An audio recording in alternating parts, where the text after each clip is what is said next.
3 days. But recording in progress. Got it. Letting you know. Now we're recording.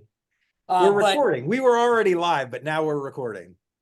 But at the end of every race, we're less organized than when we got to the race. So we throw everything in the trailer, piled in. We're like, oh, don't worry about those bananas; they'll be fine. And the next thing you know, a week and a half later, we try to open up a bin and there's bananas inside. So, and I wanna thank all the racers who left their sweaty, nasty clothes inside paddle bags and then left the paddle bags there. We have a lot of lost and found, and we would like to get rid of it.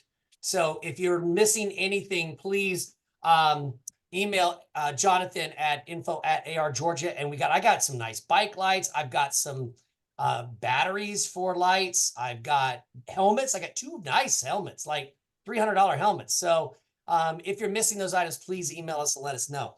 But we have recovered. We also went through and had to go through every single punch card, every single bit of data with Mark, Radistina, Eric, myself, the entire team to get the results 100%. And we just made that post on our Facebook page about that. And so that's up and ready for review. Not many changes. The only major lead change was MRC did move ahead in time ahead of Rev 3. So they're second and Rev 3 is third. Doesn't really change anything in categories, but that was the major result. Other than that, we have the Omar, which has already got 4 teams more than what we had last year. We're really excited about that location. Megan and Jake are designing that course for me, and they're setting that course for me. So it should be an awesome course in the sense that we have about 12 miles more of single track, and we have about 11 more miles of trails, and we have a new road that goes around the northern lake. So they received 1,100 more acres from a family that lives there. So that park is growing, and so are we. The Omar will definitely be one of the signature races for us in the future. Chattanooga Epic, Jim Farmer and Susie Farmer, who are at the C2C, are designers for the Chattanooga Epic. We have a 30-hour version, which should attract some teams from the distance. And we have a 10-hour version for the local racers there. Other than that, we just dive into the springtime and the summer with our typical calendar. You can take a look at it. We added 3 more races this year. We added the Turkey Burn at the end of the year. We added the Cohutta 24-hour race at the end of the year. And then beginning of next year, January, we added the Resolution. So we've added 3 more races and 3 more events to choose from. So hopefully everybody gets signed up. Awesome. Well, there's a lot of good things on the calendar, and we're here to talk today about AR101, and we're going to do a C2C recap. So I'm Doug with AR.Watch, and I want to, first of all, I want to have all the panel introduce themselves. Tell us what team you were with. That way, when people are talking, and people will know kind of where you come from. So if they're pulling up the tracker to see like what you did, they're going to be able to know. So let's start with you, Eric. Eric Koenig, Team Lazard. It's number 136 with Jason Safer, Aaron Hill, and Ben Christian. So 4-person male team. Awesome. Andrea? Oh, I don't hear you. So sorry. I should be used to this. What a rookie. I'm Andrea Anderson. I raced with Team Disability with Chip Dodd and Michael Kushner and Mark Bolliard. It's a great time. Awesome. Jared? Yeah, Jared Shoemaker, team High Point Racing, and with Jeff Woods, Chris Rice, and Rachel Furman raced together. And the Racing Latimers? Yeah, so I'm Fremont Latimer, Stephanie Latimer. We are Goon Squad, and that's all of us. I don't know if I can refer to you as Goon Squad, though. All right, and then Chip. Sorry, my internet died and came back, but I guess we're introducing ourselves. Is that right? Yes. So yeah, Chip Dodd, Team Disability, or at least half of the core team. We got Andrea on here as well, and super stoked to have done our 6th C2C. We had a blast. Awesome. Well, listen, I can't thank you guys enough. When I came to think about like what I wanted the race recaps to look like, I wanted to kind of split it up because I think that there's very two unique perspectives that go into C2C, right? There's the perspective of you guys who have been here, that have done it for numerous years, that are competitive and racing for the front of the pack. And then there are the rest of us that, I mean, yes, I've done it, I say 2.5 times now, Jeff. So I've raced it 2.5 years. And this was their first time. So we're going to talk to you guys tonight, and then tomorrow we're going to talk to the first timers to really get a unique perspective, because I feel like this race has something for everybody, right? We'll talk a little bit about perspective here in a little bit, but to me, I think, you know, winning is all about perspective. You guys are competing for the win in your age group and the podium and whatever. But a lot of us, the win is to get to the end, right? It doesn't matter how many checkpoints we get. And I think at some point in this race, we all kind of felt that, that it really didn't matter how many checkpoints we get. We just want to get there to the end. Because this was an extremely long race compared to your past ones, Jeff. Jeff, like, well, we already know who Jeff is. So let's start by talking about kind of the perspective going into this race, knowing that there was potentially 100 more miles than normal. How did that play into the way that you prepared for this? And kind of like, how did you anticipate this race kind of playing out? And let's start with Jared. Let's start with your team, because you guys were competing for the overall title for this. And how did you go into this? What was your thought process? Well, luckily they had given us kind of that overview map, so we kind of had the general knowledge of where the race was. I kind of knew that we were going to be doing a lot of biking to piece those things together. But yeah, once the kind of course design came out, I went through and did a pretty big breakdown of what, you know, timelines and all that. What's interesting is we had a slow time and a fast time. And I knew that most of the riding was going to be on roads, you know, like dirt roads, forest roads, and it probably wasn't going to be horrible. So we were, our slow time had us finishing at like 8 in the morning. Our fast time, which I actually put together, had us finishing around 11 p.m.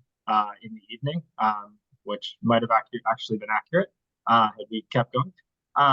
But yeah, we knew that it was going to be a lot of biking, so we had plans to pace line, to do a really good job of, you know, staying in that pace line to protect our weakest rider. We really talked about how we could use the bike to our advantage to try and gain some time, as opposed to, you know, making that the hardest part of the race, just kind of turning it around and saying this is going to be the part that's going to give us an advantage. And all of your racers were experienced C2C racers, so they knew kind of what to expect from this race and going into this. I mean, I know your background. How were the other backgrounds when it came to like biking or that kind of experience? Yeah, Jeff, I think I don't know if Jeff, it was you that said that Jeff Woods won it like 6 times or something. I don't even know the data, but he's been around for a long time. He's raced a lot of C2Cs, super strong all around. Chris is a really, really good runner. He's got good legs on him. So we knew that if we actually used clip pedals, he'd be good. Rachel's a really good mountain biker.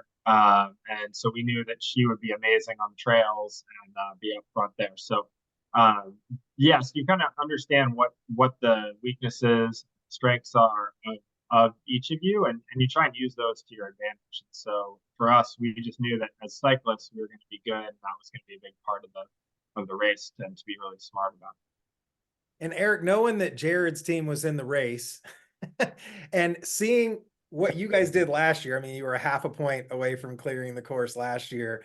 Yeah. What was your mindset going into this race? And what was kind of your team breakdown and thought process? Yeah, a lot like Jared did. We developed a spreadsheet that gave us a good idea of what speed we needed to go to be able to stay ahead of the course and not fall behind and miss any of the cutoffs. I mean, our goal obviously is to try and clear. We knew it was going to be a longer course, just like Jared. It was heavy training on the bike. We are 4 dads. Between the 4 of us, we got 11 kids. So, you know, we value our time that we do get to go out and train and exercise and focus that on the bike part of it. You know, having a strategy for quick transitions, you eliminate the time that we're not moving, to maximize the amount of time that we'll be able to move forward on this course, knowing that it would be a longer one. The strategies that we use to try and stay as close as we can to Jared's team, but also knowing that we needed to race our own race and not burn ourselves out trying to chase after those guys too. So again, 0.5 point last year from clearing. Our goal was to clear this one. And so we locked into our strategy. There's 4 really good navigators and we take turns navigation, right? I have the bike, Ben has the paddle, and Jason does the trekking section. And by being able to switch off mentally and allow other people to navigate during the race, it really helps to keep us fresh for the whole race. Well, I think that's something that all of our watchers can really take from you guys, right? Like, you guys are experienced, you've done this, you have breakdowns where you can break it down by, you know, exactly what your mile per hour are going to be. And I know pretty much everybody had some sort of breakdown of what they thought each leg was going to take them, give or take. I think that because of the weather, the transitions ate up a lot more time than I think most people anticipated. I mean, I know that first transition for me coming off the water in the dark, I took 1.5 hours just to unthaw, because I was like, I don't want to go out on a cold bike after being cold going into this. So, I mean, that's something that you definitely don't factor in going into this. Like, even if you have your time things that you're going to spend 1.5 hours in transition.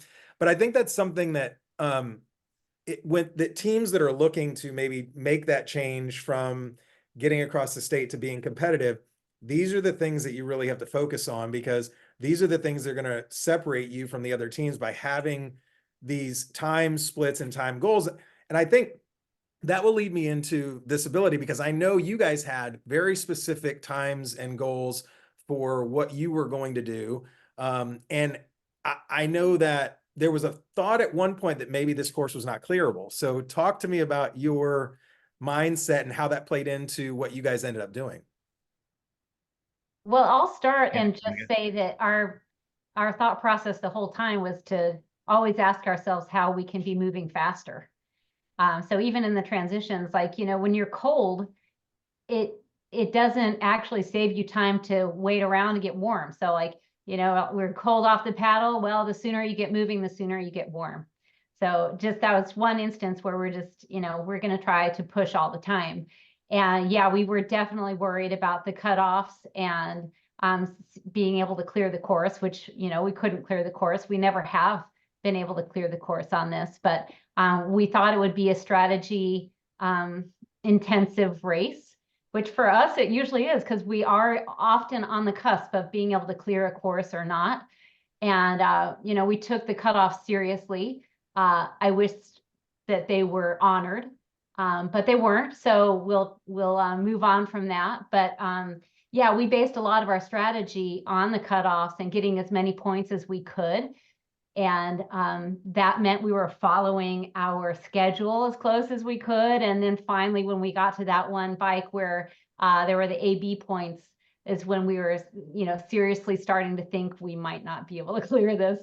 And this is a long distance to go. And our cutoff, you know, is so far in the future, but yet so important to decide which points were the easiest out of the ones, you know, so that we only spent the shortest amount of time on a point as possible. So yeah, I think that sums it up. What do you think, Chip?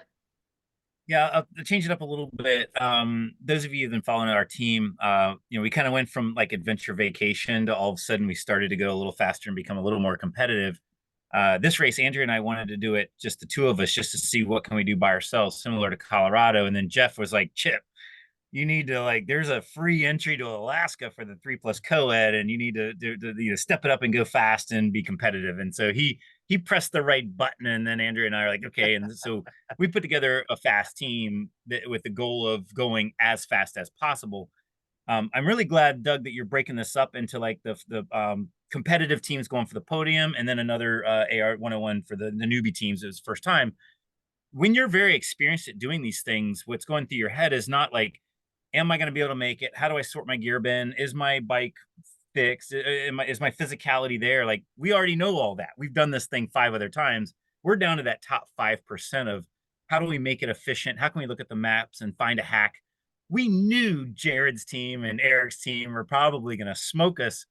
We were just like, let's just do the best we can. And if they fumble the ball and we don't, then maybe something will happen and we'll end up front. But we knew we were outpaced, but we were just, you know what, we're old and we're just going to do the best we can and let the cards fall where they fall. But you know, we had our eyes you're playing on every card right now, Chip. Yeah. Yeah. Either way, we had our eyes on Rev 3. This is our good friends Dave and Shelly and Nick and Adventure South with, you know, I mean, we had our eyes focused not on overall. We looked at that 3+ co-ed group, just saying, let's just go for it and go as hard as we can, and then whatever happens happens. So that was our strategy. You know, after 6 years of watching you guys race, though, I've never seen you this competitive. I've never seen you this dialed in. You guys were pushing. Andrea was worried about her speed. I think she was the fuel. I think she was the one out in front because you guys were dialed in, moving quickly. You had the math down. I think that this was one of your best races. And stop short selling yourself. You're going to win this. Okay.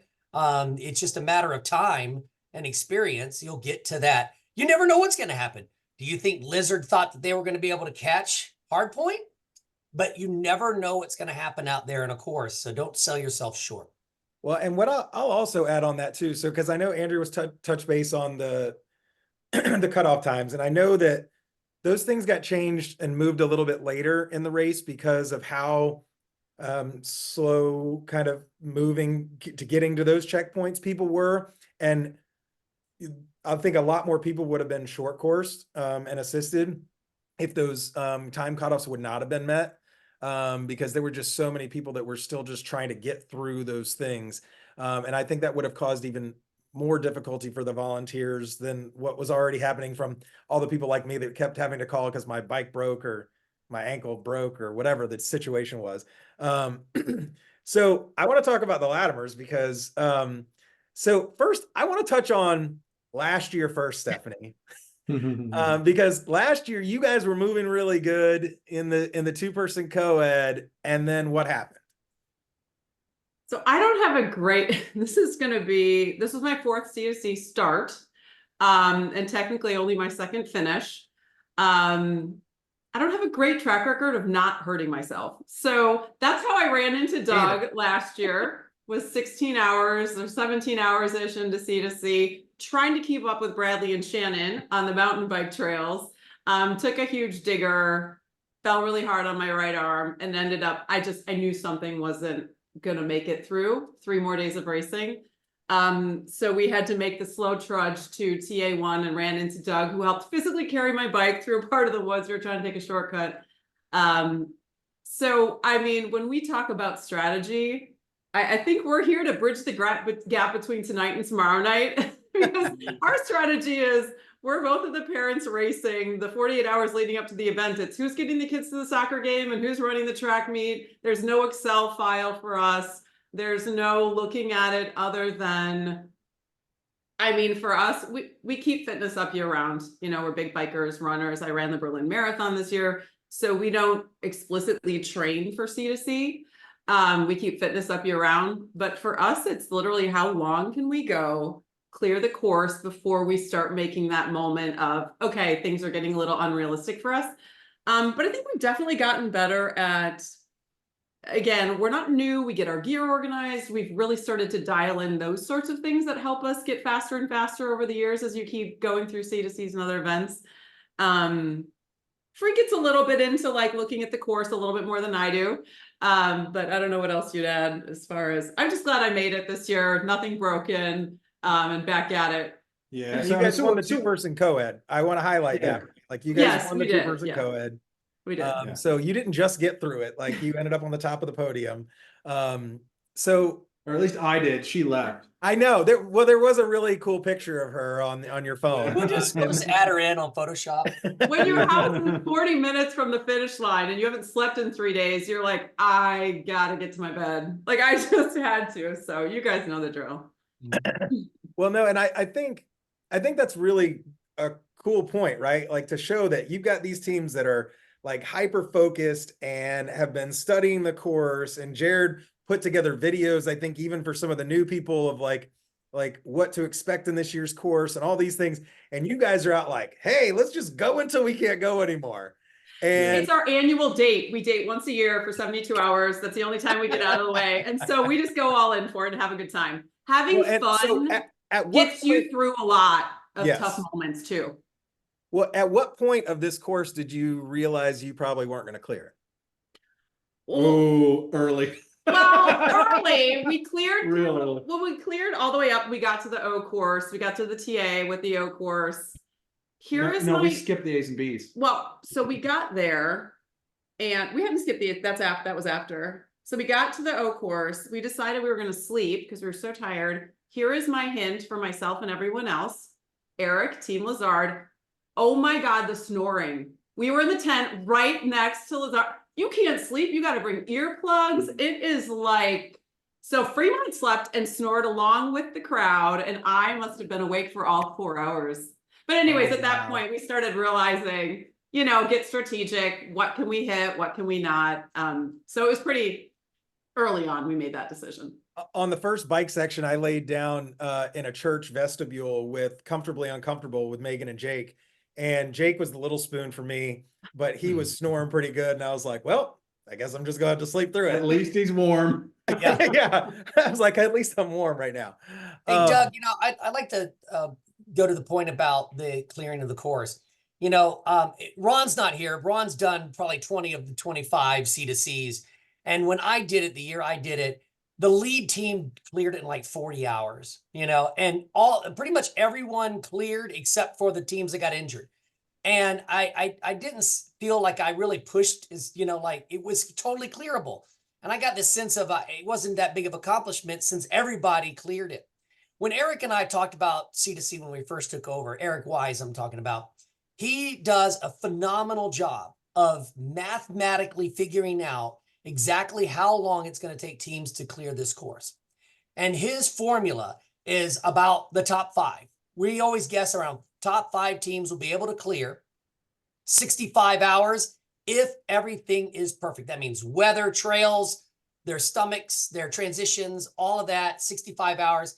And every year it's about 3, 4 in the morning when teams finish, the top teams finish, and then about 5 teams clear. The math that goes behind that, we redesigned this course at least 12 times just to try to dial it in so that it could be clearable. Because in the first math, you have no idea what the math that was at the beginning. When we had to start all the way to Alligator Point, you guys would have never even thought that it was clearable. And I don't think it would have been. So redesigning it based around the hurricane, floods, distance, all those things, it takes a lot of effort, a lot of work, and Eric has done a fantastic job. If you look at the results over the past 5 years, it's only been 1, 2, or 3 or 4 teams or 5 teams that have actually cleared. So it takes effort to clear this course. Well, and I think that's what's unique about C2C, right? Is that for a beginning adventure racer that's doing their first expedition race, or these experienced guys that are racing for the top of the podium, everybody has different goals going into this. And though it's awesome to be able to get to race on the same course and then see each other, because inevitably even the back teams are running into you guys at some TA or another, like whether it's the O course or something. And for those people to be able to see you, like that's something that is unique, right? Like when you ran the Berlin Marathon, Stephanie, like you don't see any of the Kenyans. They're already at home. They've showered, they've eaten, they're done. Like they're coming back to put medals on other people. And you're like, okay, well, I just finished. Thanks. But like in these I don't know. You know how fast I ran that, Doug? I mean, I'm not just talking about you. I'm just talking about, I'm speaking more to me.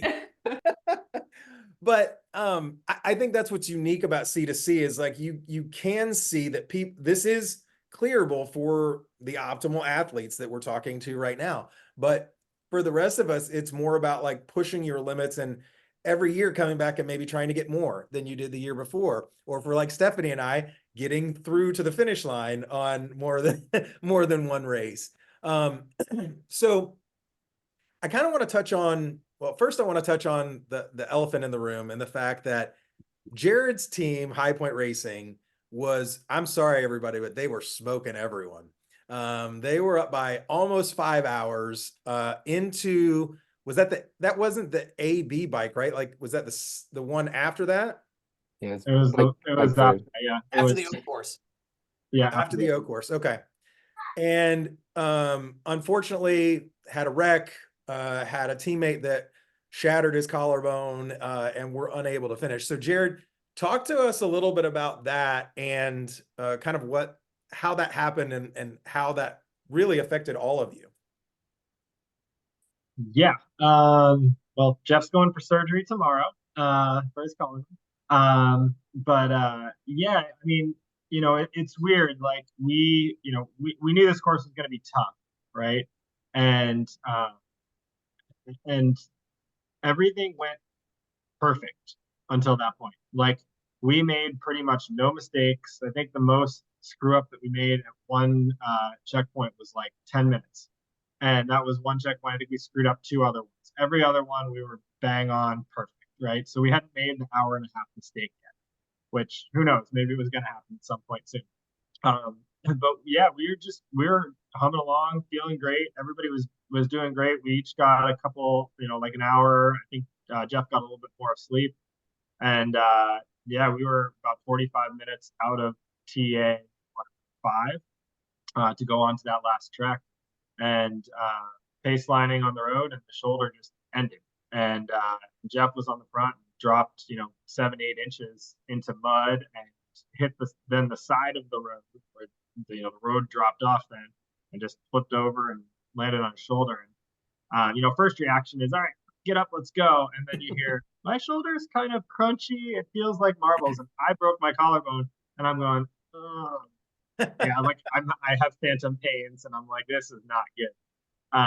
So yeah, at 4:30 in the morning, it's not the best thing to happen. You don't want to crash at 4:30 in the morning. I wish it was a broken bike or a broken wheel instead of a broken bone. But yeah, it was kind of devastating. But the weird thing is that happened, and we were like, we're done.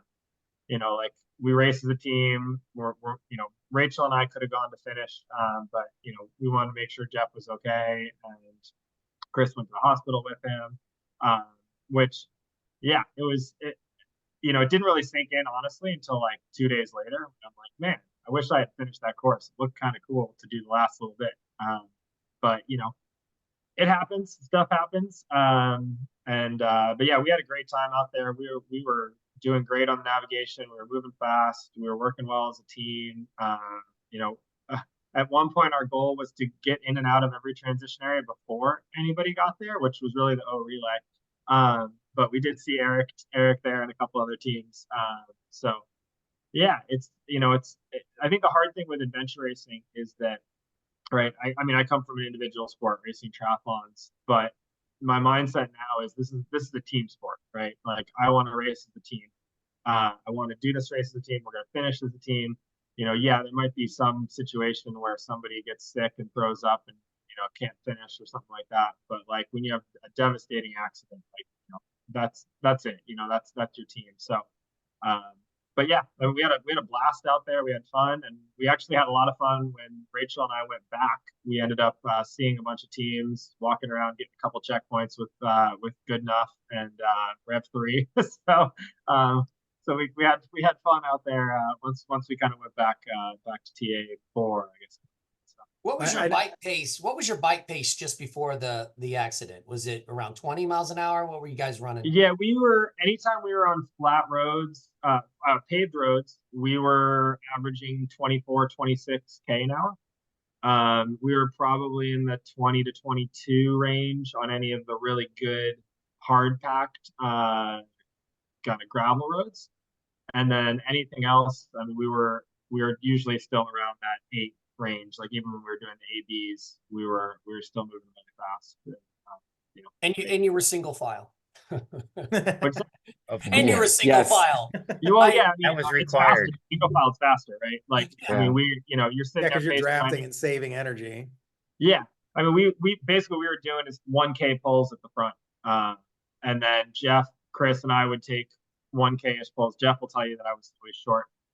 Rachel was better on the mountain bike side than the road side, so she'd take a little bit of a shorter pole, but it still helps to do that. And if you can learn how to do that to stay in a pace line, it helps so much because it saves energy, but you have to stay tight to your teammates. You have to trust them, right?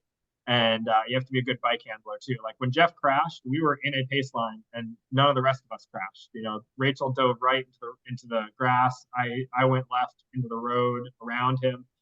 Chris slammed on his brakes, right? So we trust each other. You know, maybe it could have been worse, but you know, you trust each other not to touch wheels, and you have to communicate too. You have to say, you know, I'm moving back. I got to get back to eat. Right. That's, you know, that's a different AR101 talking about communication, but Sure. yeah, you got to trust your teammates to move that fast. Yeah, I think it's really important. I know in the race ramble for this ability, they talked about the pace lining and getting comfortable, like being wheel to wheel, and like coming from the triathlon background, like you, Jared, like I did a lot of road riding before with a lot of other groups. And if you don't get used to riding with other people and being on their wheel, now it's a little different when you're on, you know, not on a road, if you're dodging little potholes and things on the dirt, but like you still got to get comfortable with it. I don't want to move on until I talk about how awesome what Rev 3 did at the awards ceremony. Because Rev 3 won the grand prize, which was the $8,000 prize as a team entry into Expedition Alaska. And they honored you guys by passing that to you guys. How did you feel when you heard that? Because to me, like that is exactly what this sport is about. And how did that feel to you and your team? Yeah, you know, unfortunately, we weren't there at the awards, so I was getting Jeff back to get him back to get a flight home, so we had to miss it. But yeah, Nick actually called me and told me, and I you know, maybe it was still the race fatigue, but there was a little bit of emotion and almost tears. Because you know, it's something that I don't think we, you know, it was an outcome, right? Like if we won the race, it was an outcome. It wasn't something where like we, you know, this is why we're racing, right? But to do something like that, I mean, you know, I just love this community. The adventure racing community is just, I don't know, it's so different from the triathlon community, the running community. You know, I feel like people are very supportive and helpful and positive towards each other. And this was like that next level where, you know, we didn't finish the race, right? You know, it didn't happen, right? We didn't finish it. Like technically we're a DNF. So we're not even, you know, unclassified having two people finish.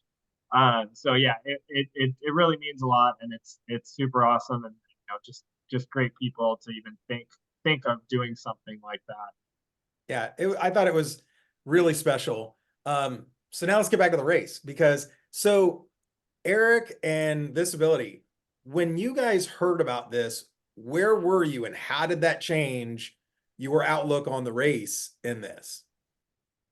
So I'll go first. My team, our sleep strategy for the optional orienteering courses was 2 hours for each group. When Jared mentioned in another podcast that we changed our sleep strategy, it actually took me a second to figure out what he meant. Because normally we would go out on the optional orienteering course when the team comes back, the group of two comes back, we would switch. And the teammates, we discussed it beforehand. They decided we were going to do 2 hours no matter what.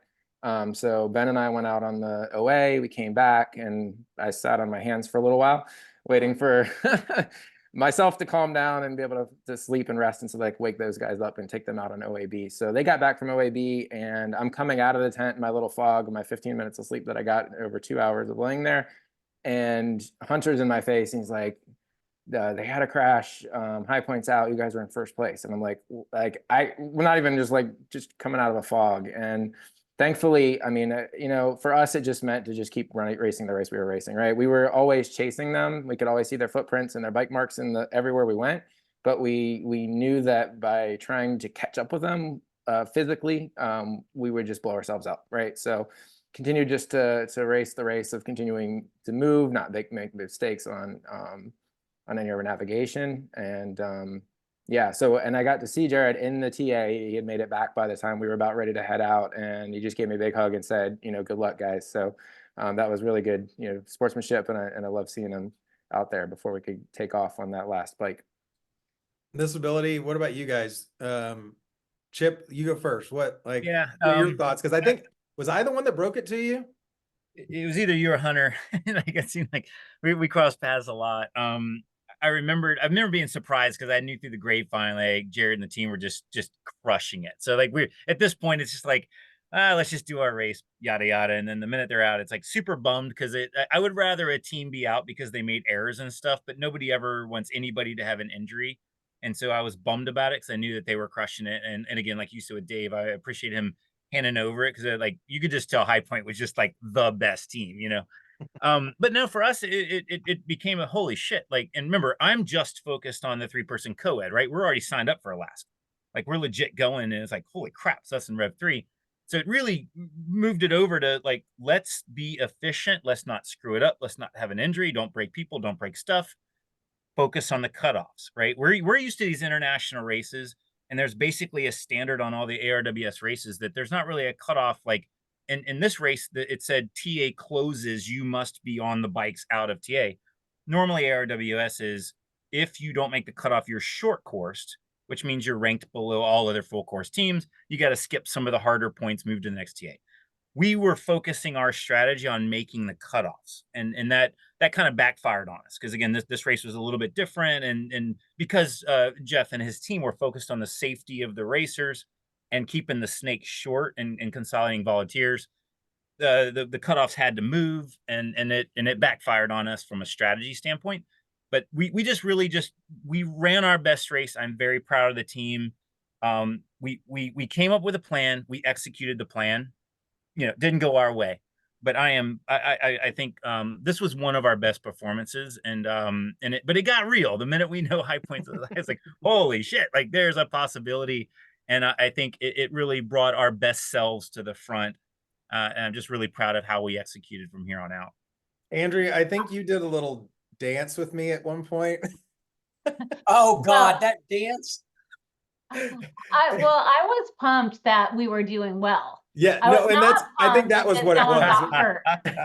Is No, that it? not about that, but I think there was one point. Oh, it was the shimmy. Yeah, that's what it was. It was a shimmy. Anyway, but yeah, it was not because someone got hurt, of course. Oh, but no, being in no. the mix again, it was exciting. And I do remember though thinking we got to be more careful, you know. So I do think I know exactly where that bike crash happened. Like we were focused after that. We're like, oh, someone got hurt, you know, like it just makes you takes things more seriously. And so, like I said, I think I knew right where it was. Of course, we were in the daylight because we were hours behind them. It was on the county. It was right on the county line because counties change. You know, one county is responsible for the road. The other county is responsible for the road. What happened was one county says, oh, let's put a bike lane in. The other county said, nah, we'll end it right here. And that's what exactly it was.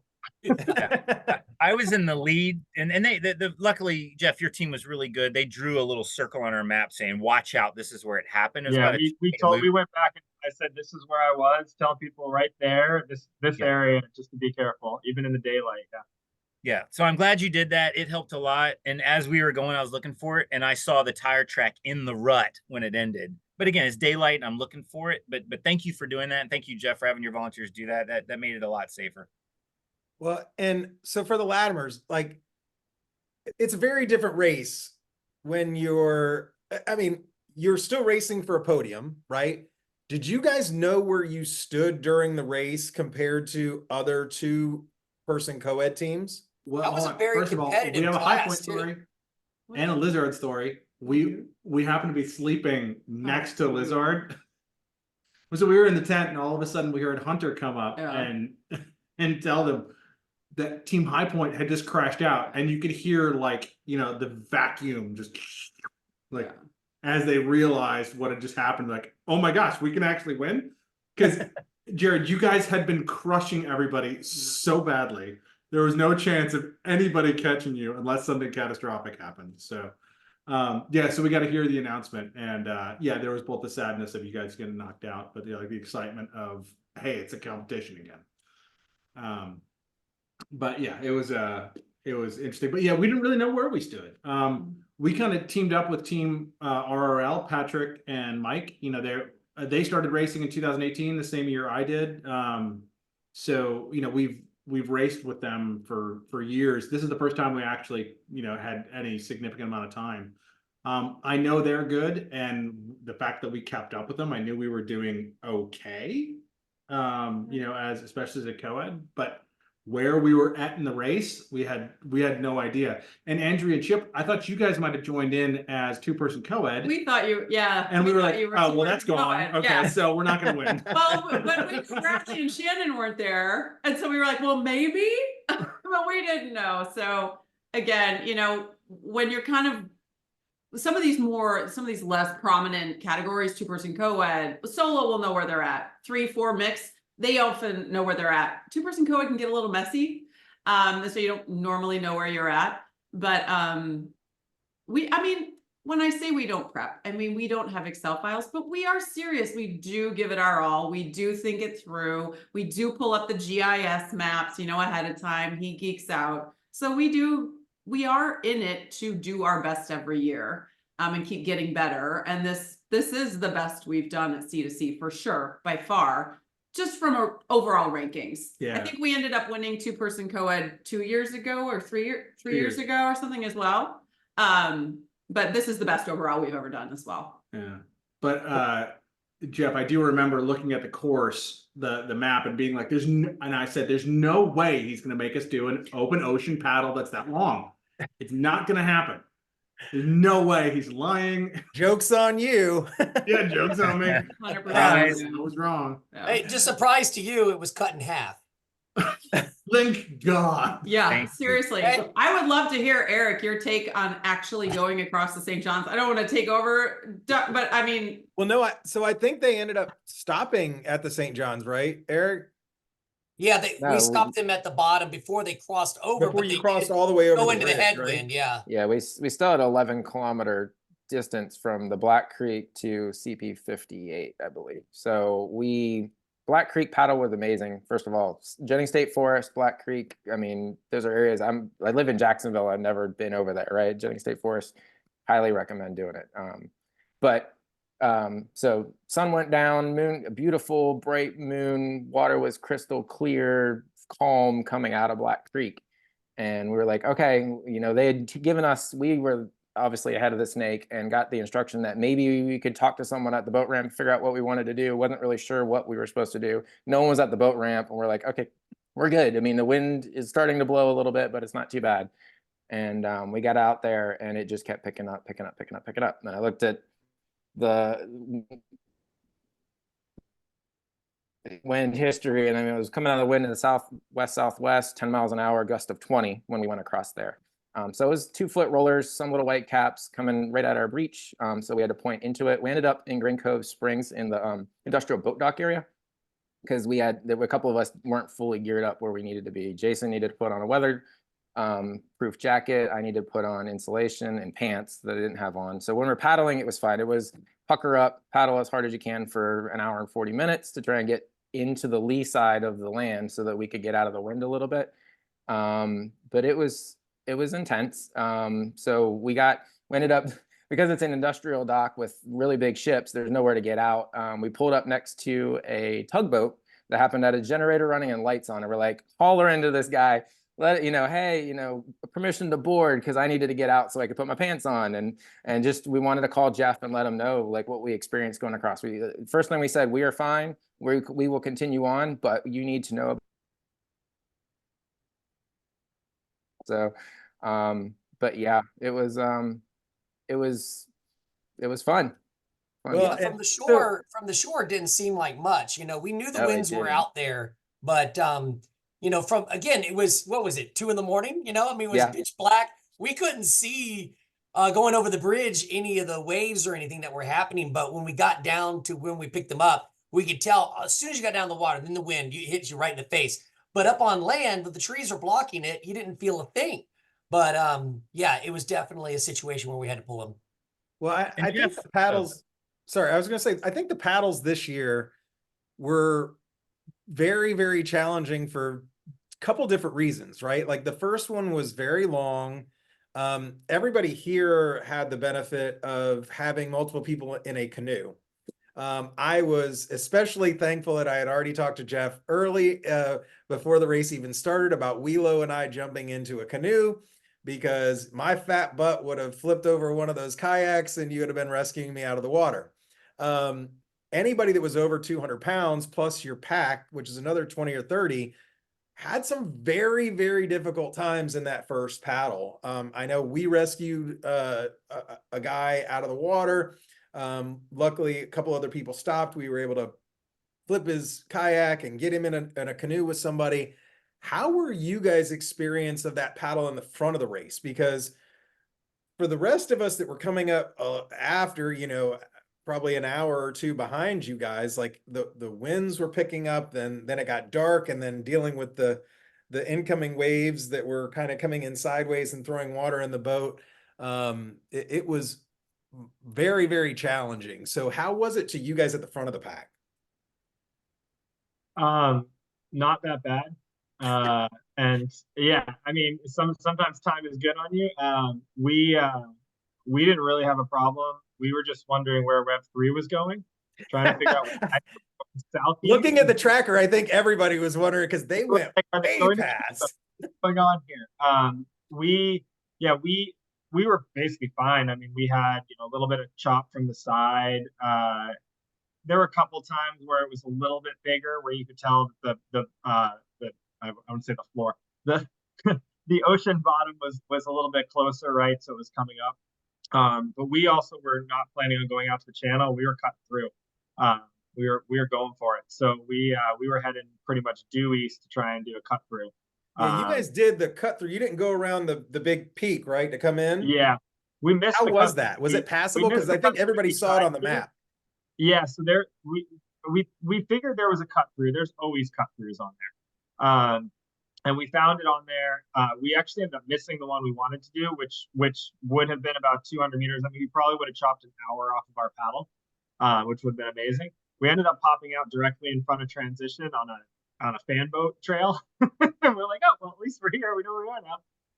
But yeah, it was definitely a gamble, but we knew that it was pretty narrow there. So worst comes to worst, we were going to hit land and just have to bushwhack for 300 meters or something through the woods with canoes. We wouldn't track. Everybody else here went around the point, right, and came in the channel. Yeah, and I think that was worse, getting further out there and coming around there too, especially at the time. I think AR Live coverage, Craig posted, who's going to take this risk, right? And I just remember looking over, like, it was obviously dusk when I was hitting that area, but everything was just sawgrass. So it would be really easy to miss the channel that you guys missed that looked really wide on the map, but you couldn't really tell where that was. Yeah, you just gotta watch. You gotta watch for water flow. We could tell because it's a river, right? It's coming out, so there's going to be some water flowing out, even if it's a side channel. So we were kind of looking at that. I tried to taste test the water a couple times. That didn't really help too much. Yeah, but we knew though that we knew where we were on that. So we knew that worst came to worst, if we just pushed straight, east, we were going to get close to the river and we might run into something we'd have to go over, but we still were saving time going all there. I don't know. Sometimes you gotta have fun. You gotta go for it, right? Yeah. Did any of the rest of you have any real issues on the water like most of the rest of us did? I guess what I would say, I mean, again, you broke this into top teams and then newbie teams, right? I'm going to speak for everybody, and I have no right to do so, but like the races that we've done in the past and the training that we've done in the past is usually a lot harder than a race like C2C. So like this is not new. We've been out here, we've been colder, we've been higher waves, we've been out at night, and so this was kind of like just normal. I was surprised because normally the C2C is more of an entry level race. I was actually concerned for the newbie teams because I was like, we're used to this stuff. We've got the bailers. We know what to do. We know how the wind affects the boats and all that. But I mean, I literally like, Lewis Bekdash, we had two teams this year. I remember getting to the TA. The next one I was like, hey, Andrea, the other Andrea, his wife. I was like, did Lewis get off the water? Like and then Doug. I mean, I'm thinking like, who's out there that wasn't fast, that got stuck out there after dark, colder than we were, bigger waves than we were. I was legitimately concerned. And so like for us, I felt like, well, this is just normal. Like this is what we do day to day. I was concerned for the newbie teams. So that was it. That was really what was going through my mind. Eric, you talked a little bit about like not having the right clothes on for that last paddle. I know that the second paddle, a lot of people got really cold because the temperature dropped. It was, I mean, almost everybody else did it entirely at night. And so how do you keep warm when you're trying to paddle? I mean, do you guys have special gear? Are you just putting on rain gear? Like what are you doing? I mean, rain gear, pants, keep the water off of your skin itself, and that's the most you can do at that point. Yeah, we weren't anticipating it to get like it was. Normally we would have stopped and just added layers on. And Jason said he was fine as long as he was paddling. You know, we were working hard. He was able to stay warm. But yeah, so rain gear, rain pants, gloves. You know, I have neoprene gloves. So most of us have neoprene gloves if we absolutely need them. But just a way to insulate your body a little bit from that wind. Yeah, I know I used waterproof socks, and that really helped a lot because if you keep your toes warm and not wet, that really helps a lot in yeah situations. Because the first thing that you can't do is get the blood flow to your extremities, right? Like even if you're paddling, like your legs aren't moving, so you're not getting that blood flow. Goon Squad, did you guys have any issues out on the paddle? All right, so 2 tips. 1, put the person who's 80 pounds lighter in the front, because For the ocean. your canoe Yeah. just kind of rides, you know, over the waves. Yeah. So that was good. So like we had almost no water in the canoe because yeah, Steph was, you know, riding like a princess way up high. And 2, this is the first time I paddled with all of my rain gear on. Brilliant. Absolutely brilliant. Kept us dry. And Steph doesn't know, but I just bought us both knee-high waterproof socks. Of course he did. Yep, they're amazing. Yeah, so I highly recommend them. Yeah, Yeah. looking forward to that. But I will say on that paddle, because the wind and the waves were coming from the right side, my left arm was smoked by the time we finally came in. I think most of the other teams that I was in proximity to were having that problem where they were constantly going left. We were having the opposite problem in my boat where I was constantly going right. So I was having to go, like, I was having to dig in. I was having to dig in more to get us back to the left because you want to like turn into the waves, right? Like that's in your head. You want to look to do that. But in this case, we still needed to go where we were going. I think the last thing that I really want to talk about, I want to get your highlight. First of all, I want you to tell everybody what your low light was and what your highlight was. Well, before we leave that, you know, I watched all of Randy's videos, and it's traditional in a lot of the middle of the pack and the back of the pack teams that they find rest in the paddle section. They go faster on the bike, they faster on the track, and they rest in the paddle. And it just so happens to be this particular year, you could not rest in that paddle or you'd be blown backwards or blown to shore. And I saw the videos of a lot of people just gradually paddling out in that ocean.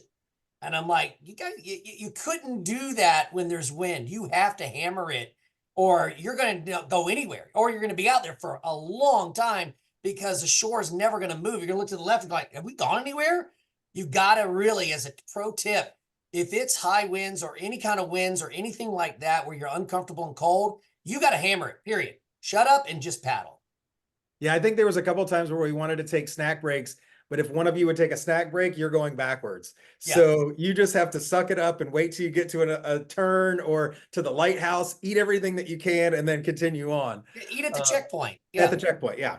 Well, and the other thing I'll add, like, as somebody, I don't do a lot of upper body work. We don't paddle a lot. One of the best pieces of gear for newbies watching this, it's worth investing in your own paddles. They're lighter than the ones Jeff has, and candidly. And when you want to actually be racing and keep going, it does help you extend your endurance on the paddle. The lighter paddles you can get, figure out your setup for the kayak style. You know, you can even get fancy with the pivoting. I'm not there yet, but at least have your own paddle. I do think that's a good entry level investment in your own gear that can make a difference in these longer races.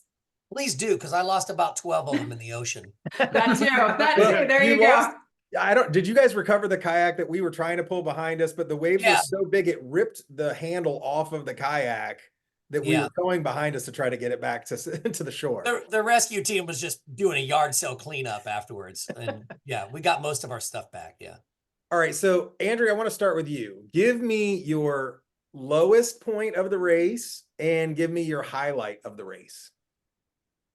I'm really having a hard time finding a low for this race, honestly. It was just really, really fun. I think that's what led to our dance, right? Because you don't give yourself enough credit. And I know going into this, you were really nervous about having 3 really strong teammates. And I don't know if I'm going to be able to keep up. And then when I saw you were like, I'm doing awesome, Doug. And it was just like a hell yeah, let's go. Well, let me tell you. She had time to stand around and dance while she's waiting for her teammates. No, but listen, one of the reasons why I thought it was such a fun race is because I wasn't worried about anyone on the team.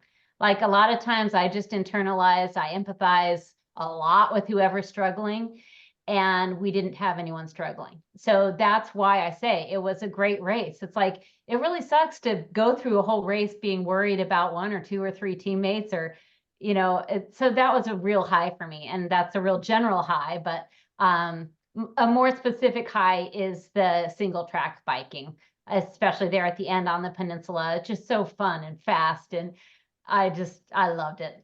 I love that part. Well, see, and it's funny because I had a very different experience this year, because this is the first year I went solo, right? Like the last 2 years I had teammates, and I do the same thing. Like I'm constantly worried about, are my teammates doing good? Am I doing what I should be doing as the team leader and the navigator and all this kind of stuff? And there was like all these pressures. And this year that pressure was not there. Like my pressure this year was to provide, you know, the coverage for ARDotWatch and make it to the end, since last year didn't go real well.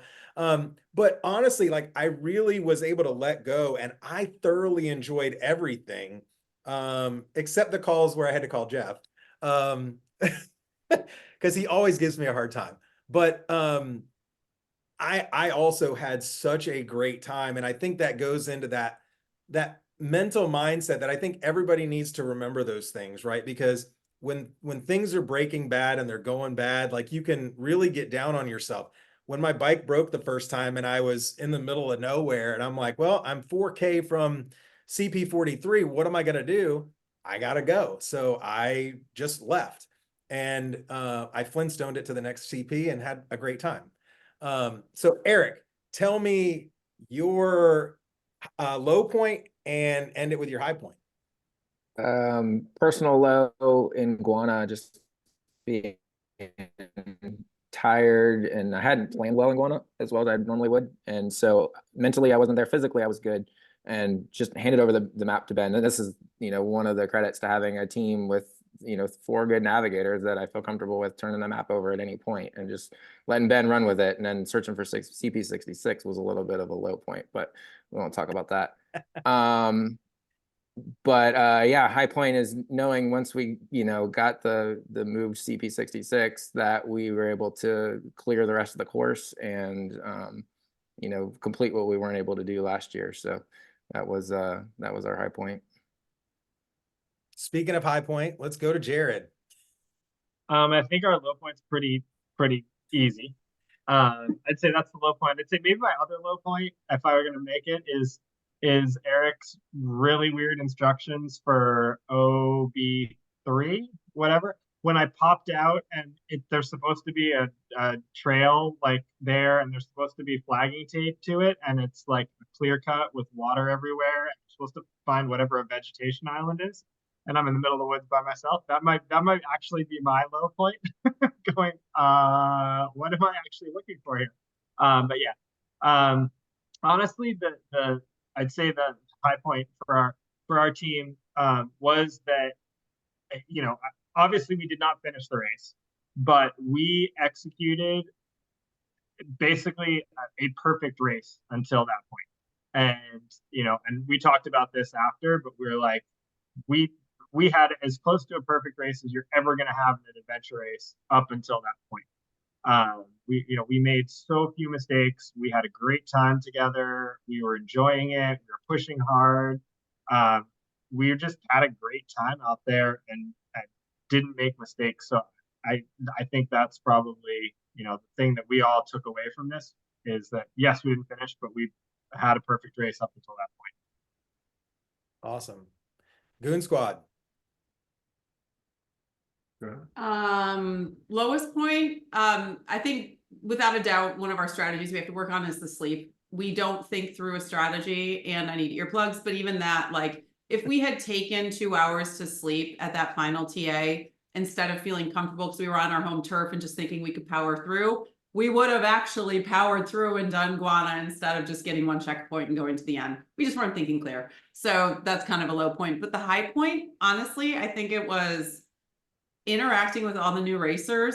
I had the most adorable interaction with the girl who was like, well, we can't find the trail because there's a gate in front of this one. And I was like, no, the gates, like, you go over the gates. Like, let's come on, let's go over a gate, girl. Like, let's do it. So that was like really fun. And then I do have to say, we were stopped by more cars. I'm sure other people had this. More cars stopped and asked us if we were okay. What are we doing? Are we having fun? And like, what was that area? No, it was in White Springs, and the guy said I wouldn't. Times. Yeah, he's like, I wouldn't be doing my neighborly duty if I didn't ask if y'all were doing all right. No friendly area we encountered, and that was a pretty unique experience. So what about you? Yeah, low point after the third leg. So we had done a 9-hour paddle, followed by a 13-hour bike, followed by a God knows how long hike, and then we were wet. And we showed up at the TA, and we had planned to sleep, and it was pouring. Oh yeah, and I was like, the farm, I mean, beautiful farm. Name your expletive. I probably said it, and I was like, oh, I don't want to get back on the bike.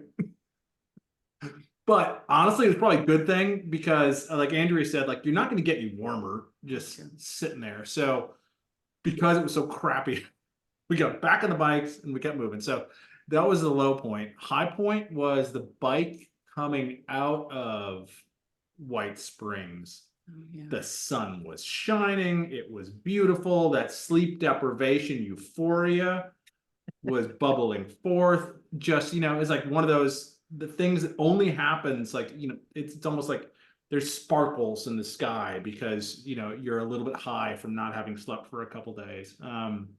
Which is a great ride. We had a good time. Nice. All right. Speaking of high, Chip. Yeah, so I'm gonna jump on with Fremont. The rain at that farm TA, like, we actually literally were like, let's get 20 minutes of sleep. It's sunny outside, and I thought my team was waking me up like by dripping cold water on me.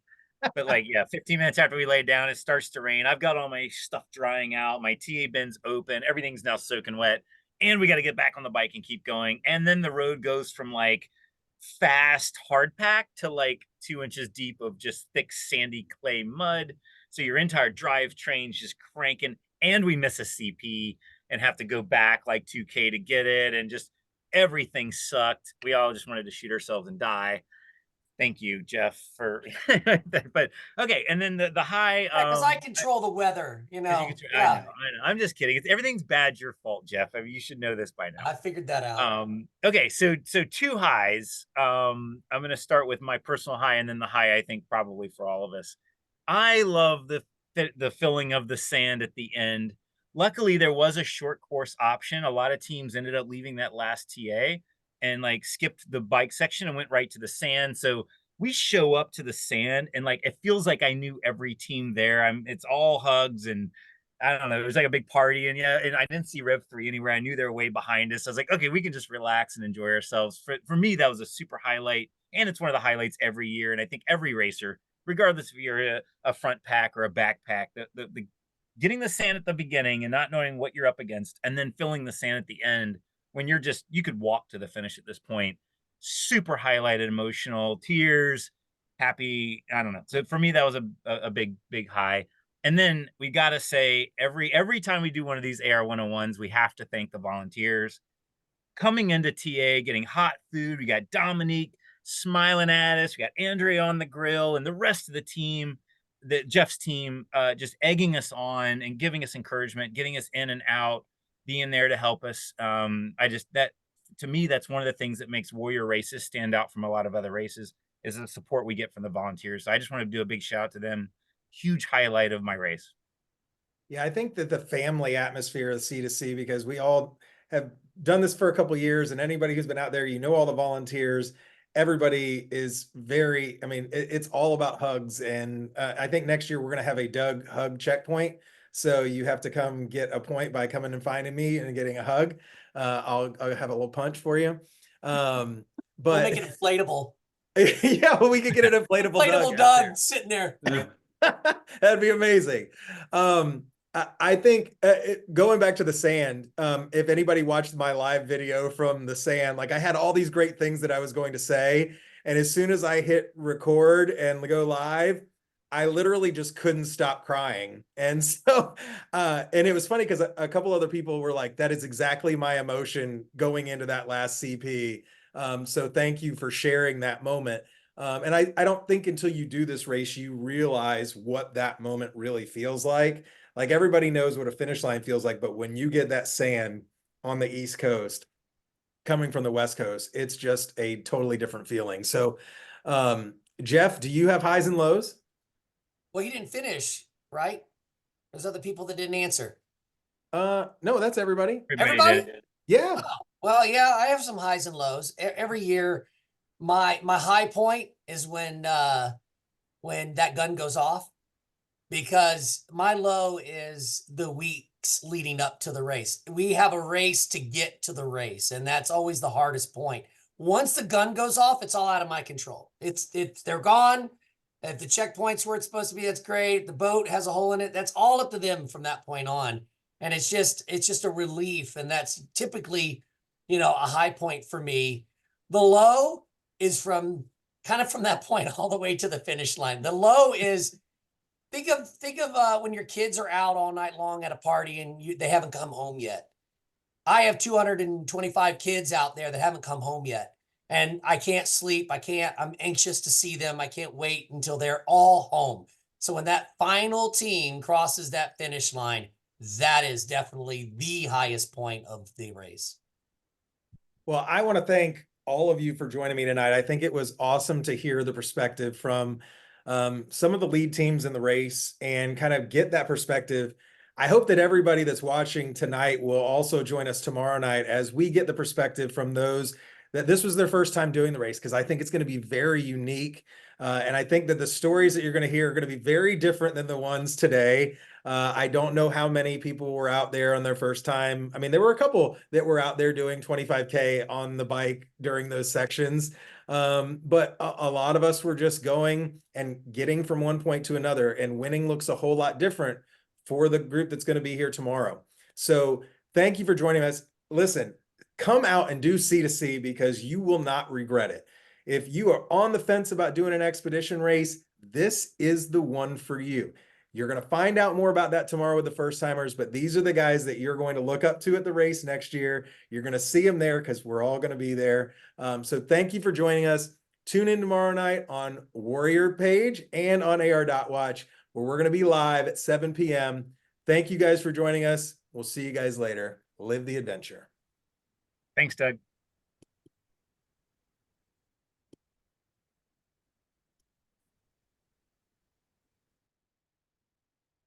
Thanks, Jared.